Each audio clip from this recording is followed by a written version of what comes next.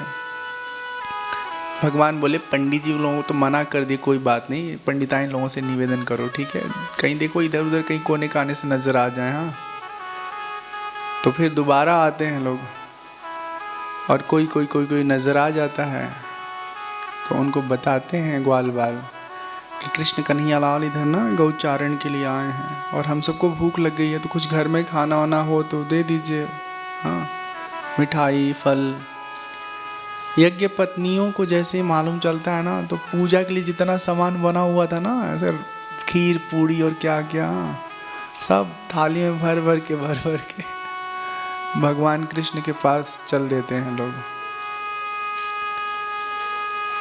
जब पहुंचती हैं यज्ञ पत्नियां भगवान के समक्ष, तो भगवान को बहुत बहुत अच्छा लगता है, सब उन्हें प्रणाम करती हैं, और उसके बाद खूब छक करके ग्वाल बाल भंडारे का आनंद लेते हैं। जंगल में भंडारा, सोचो।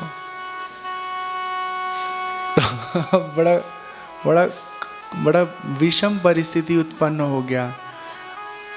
यज्ञ पत्नियां जब देखती हैं कि खाना वाना सब हो गया है, सब आनंद से सब लोग सुखी हैं, तो कहती हैं भगवान हमारा लाया तो सब कुछ आप लोग खा लिए, आप लोग को बड़ा अच्छा लगा ना, अब एक और काम करिए कि हमको अपनी शरण में ले लीजिए। हाँ, आप ही के साथ हम भी आपके गांव चलते हैं।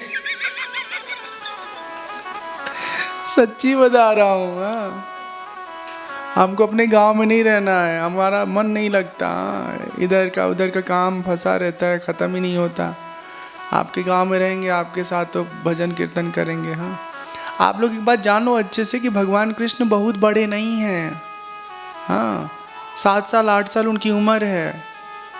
उनसे अगर कोई प्रेम करेगा तो कैसा प्रेम होगा, एकदम मतलब शुद्ध प्रेम, जो कहते हैं ना आत्मा का प्रेम होता है। आप अपने बच्चे से कैसा प्यार करते हो, ऐसे प्यार करते हो ना, कितना शुद्ध भाव रहता है आपका, सीने से चिपका के सो जाते हैं। हाँ, तो ऐसे भगवान का जो है स्वरूप है। हाँ, उनकी सारी सहेलियां उनसे बहुत बड़ी बड़ी थी। ऐसे समझो कि जैसे बड़ी दीदी का छोटा भैया है। हाँ, बड़ी दीदी 16 साल की हैं, छोटा भैया 5 साल का है। तो बड़ी दीदी की जितनी सहेलियां हैं, और छोटा भैया को कितना प्यार करती हैं। उनके लिए वो लड़का नहीं दिखता, उनके लिए बस एक अच्छा प्यारा सा बच्चा दिखता है जिसको प्रेम करते हैं। एकदम सही बात है। हाँ, तो यज्ञ पत्नियां कहती हैं प्रभु हमें स्वीकार कर लीजिए, हमें घर नहीं जाना है। तो भगवान कहते देखो ये सब नहीं चलेगा, घर नहीं जाना है। घर में शादी की हो तो घर में रहो। हाँ, पंडित लोगों का घर ही उजड़ जाएगा। हाँ, भगवान ने कहा है महाभाग्यवती देवियों, आप सबका कल्याण हो। पतयो नाभ्यसूयेरन् पितृभ्रातृसुतादयः लोकाश्च वो मयोपेता देवा अप्यनुमन्वते।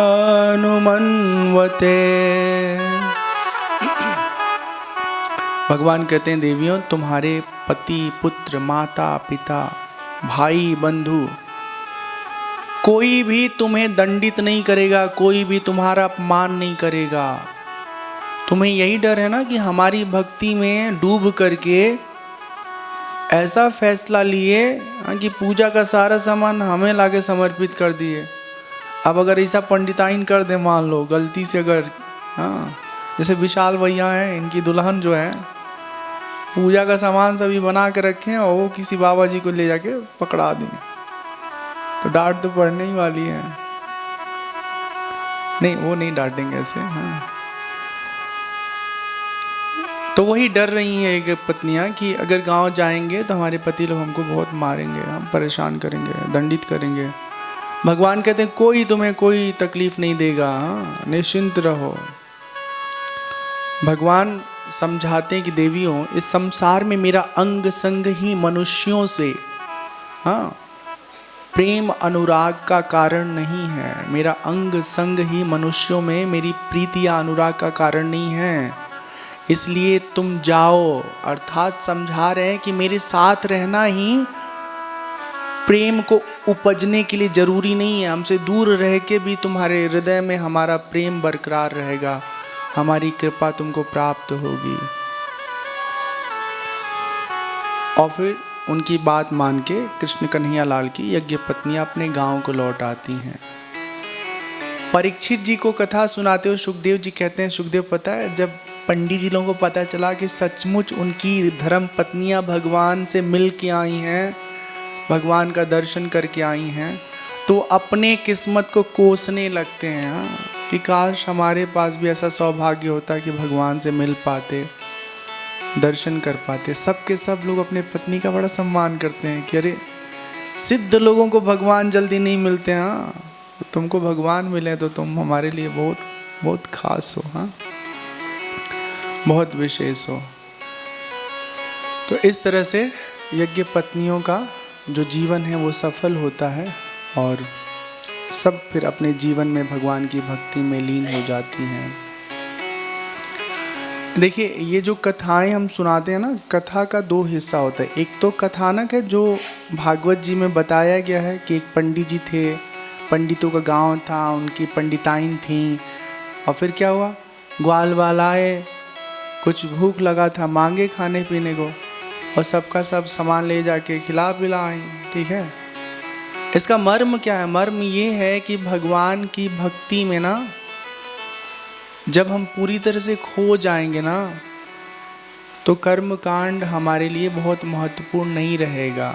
अब नियम से तो ये होता है कि पूजा का सामान रखा है तो पहले पूजा करेंगे, फिर जो है किसी भूखे को खाना खिलाएंगे, पहले पूजा। हाँ, कुछ लोग ऐसे होते हैं ना हमारे अपने बीच में, परिवार में, डॉक्टर ने कहा देखो ज़्यादा भूखा रहोगे तो मर जाओगे, ठीक है, वो कहेंगे नहीं, जब तक हम नहा के जल नहीं चढ़ाएंगे तब तक हम पानी भी नहीं पिएंगे। तो ऐसा नहीं करना चाहिए। हाँ, समय पर जो जो चीज़ें शरीर के लिए ज़रूरी हैं उसको कीजिए और साथ में पूजा भी कीजिए। ठीक है, 9 दिन, हाँ, नवरात्रि में कोई लोग उपवास रहते हैं, कोई लोग कुछ नहीं खाते, केवल जल पी के रह लेते हैं।